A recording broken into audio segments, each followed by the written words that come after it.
এখন আসবে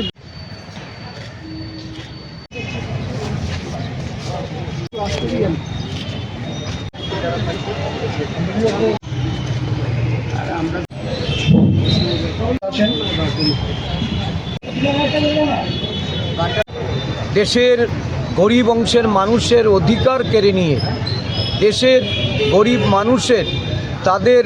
মজুরির অধিকার, তাদের কর্মসংস্থানের অধিকার, সেই অধিকার কেড়ে নিয়ে রাজ্যগুলিকে রাজনীতির শিকার বানিয়ে সেখানে পঞ্চায়েতগুলিকে দলবাজি করার স্বার্থে এক নতুন আইন প্রবর্তন করতে যাচ্ছে। এই আইনের বিরোধিতা করে গান্ধীজির প্রয়াণ দিবসে জাতীয় কংগ্রেস যে কর্মসূচি ঘোষণা দিয়েছে, প্রতিটা রাজ্যের প্রতিটা জেলা, ব্লক এবং পঞ্চায়েত স্তরে আমাদের এই কর্মসূচি গণ অবস্থান সংগঠিত করে মনরেগা বাঁচাও যে সংগ্রাম, এই সংগ্রামে দেশের সমস্ত অংশের মানুষকে সামিল করা এবং এই আইন পুনর্বহালের দাবিতে আজকে সারা দেশব্যাপী গণ অবস্থান কর্মসূচি হবে। রাজ্যবাসীকে শাসক বিজেপির যে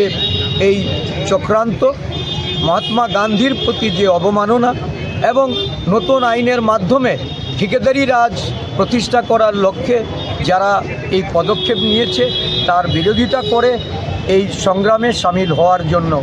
প্রদেশ কংগ্রেসের পক্ষ থেকে আমরা আহ্বান রাখছি। আমরা বিশ্বাস করি যে কৃষি আইন, কালো কৃষি আইন যেভাবে কৃষকদের তাদের আন্দোলনের ফলে বাতিল হয়েছে, শ্রম আইন নিয়ে যে আজকে দেশব্যাপী আন্দোলন, এটাকেও বাতিল করার লক্ষ্যে আমাদের দেশের শ্রমজীবী মানুষ,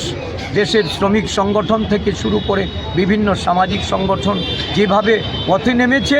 আজকে এই মনরেগা বাঁচাও এবং মনরেগা পুনর্বহালের দাবিতে আমরা যে আন্দোলনে সামিল হচ্ছি, আমাদের বিশ্বাস বর্তমান দেশের সরকার এই আইন এটা বলবৎ করবে এবং নতুন যে তারা গ্রামজি আইন চালু করতে যাচ্ছে সেটা বন্ধ রাখবে। অবস্থান এবং আজকের গান্ধীজির প্রয়াণ দিবসে কি বার্তা দেবে? গান্ধীজি বিরোধান দিবস সারা দেশে শহীদান দিবস হিসাবে উদযাপিত হচ্ছে। এই দিনে রাষ্ট্রপিতা মহাত্মা গান্ধীজিকে ত্রিপুরা প্রদেশ কংগ্রেসের পক্ষ থেকে কোটি কোটি প্রণাম জানাই। এই দিনটি জাতীয় কংগ্রেসের পক্ষ থেকে মহাত্মা গান্ধীজি নামাকরণে দেশে যে প্রচলিত MGNREGA আইন বলবৎ ছিল, গ্রামীণ মানুষের তাদের স্বরাজের যে স্বপ্ন গান্ধীজি তার জীবদ্দশায় উনি উল্লেখ করে স্বাধীনোত্তর ভারতবর্ষকে গ্রামীণ অর্থনীতিতে স্বয়ংসম্পূর্ণ করার স্বপ্ন দেখতেন। সেই স্বপ্নের দিশারি দেশের কংগ্রেস দলের প্রয়াত প্রধানমন্ত্রী ডক্টর মনমোহন সিংজি এবং কংগ্রেস নেত্রী সোনিয়া গান্ধীজির প্রেরণায় যে আইন সারা দেশে গ্রামীণ অর্থনীতিকে সুদৃঢ় করার জন্য, শক্তিশালী করার জন্য দেশব্যাপী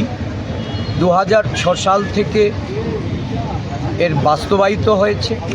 এবং এই আইনের সুফল দেশের অধিকাংশ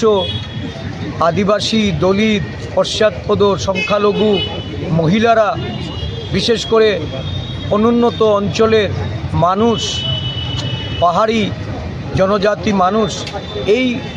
মানুষের উন্নয়নে যেভাবে মনরেগা 100 দিনের গ্যারান্টি শ্রম দিবস